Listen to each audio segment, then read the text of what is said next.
Hi guys, Dazzie here with another episode of my 1 week later comic book recaps. This is episode 10, and today I'm going to be discussing books that were released on the 6th of February 2019. I'm going to start with the Killer Bee cover from that man Derek Chew, and this is Harlequin 58, the wraparound cover. Now it's a little bit noisy for me and a little bit too much CGI. Very busy. It's still cool, and he's certainly got an audience. It's sold out at most online retailers way ahead of schedule. Of release. It reached as high as $20 or so, but has since cooled off to be a solid $8 to $10 book with most recent sales. It'll be interesting to see how the next Derek Chew does on the secondary market, as he's got a less noisy Batgirl 32 from Joshua Middleton to compete with. That comes out on the 27th of this month. I'm a big Mike Middleton fan, and for me the Batgirl book is more impressive. But like I said, there is a market for Chew. We'll see how it goes. Like I say, my LCS didn't get that cover in, and I don't think I would have picked it up if I had seen it. On to Marvel and the Age of X-Men, Marvelous X-Men, issue 1, the Hugo variant. This is the book in question.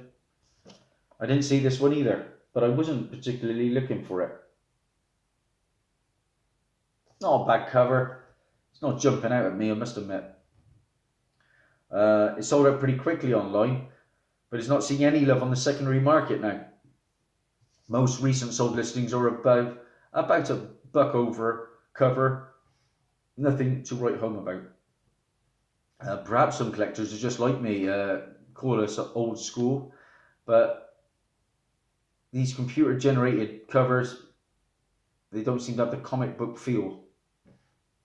Another book that could still have potential, since there's some first appearances in it, is a 1 in 25 issue, and that is Avengers 14, the Matteo Scalera wraparound cover. Another book that I didn't see because my LCS doesn't tend to get in these incentive books. It's an okay cover.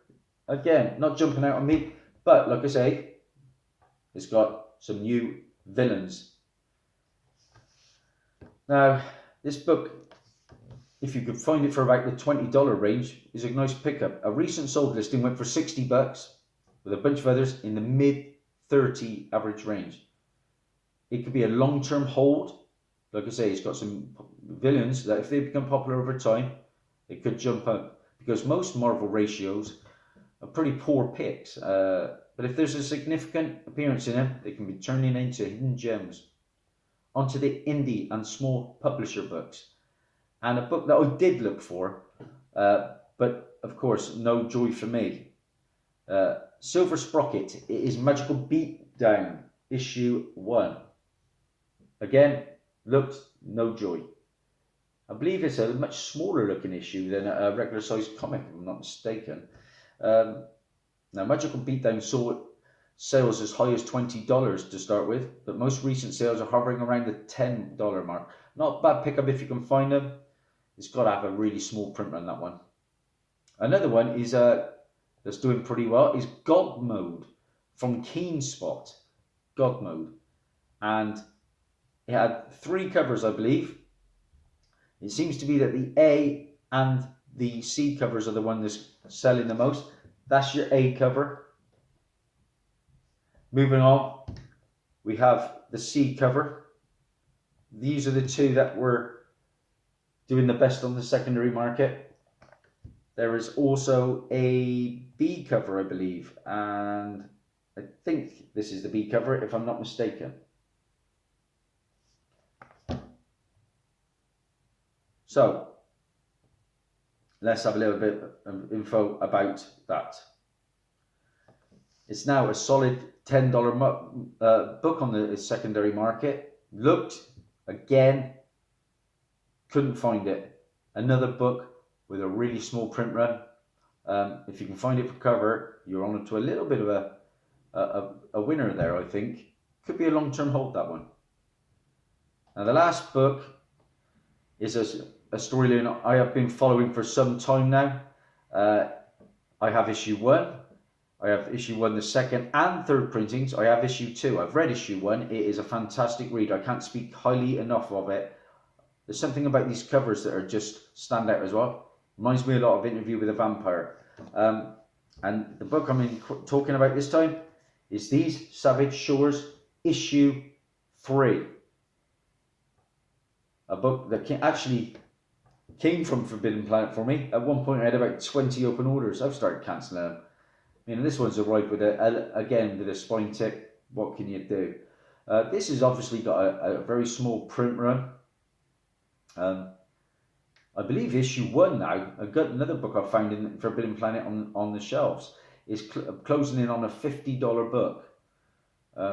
It's not often you find a third issue that was doing better than the issue 1 when it first came out. The word is that there is a bit more demand and retailers didn't order enough to fulfill their orders. So, like I say, I can't speak highly enough of These Savage Shores from Vault Comics. If you can find it, read it. It's as simple as that. Now, my podium picks for the week as I wrap up.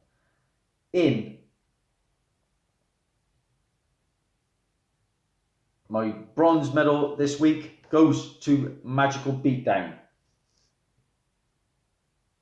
My podium picks, I never include incentive books, because not everybody can go out and find them, A, and B, afford them. My B book of the week goes to These Savage Shores, issue 3. That's my silver medal. And probably the book of the week is that very noisy but pretty skilled Derek Chew, Harlequin, issue 58. That's my podium picks for the week, guys. That's a wrap. That's Daz over now. Bye for now.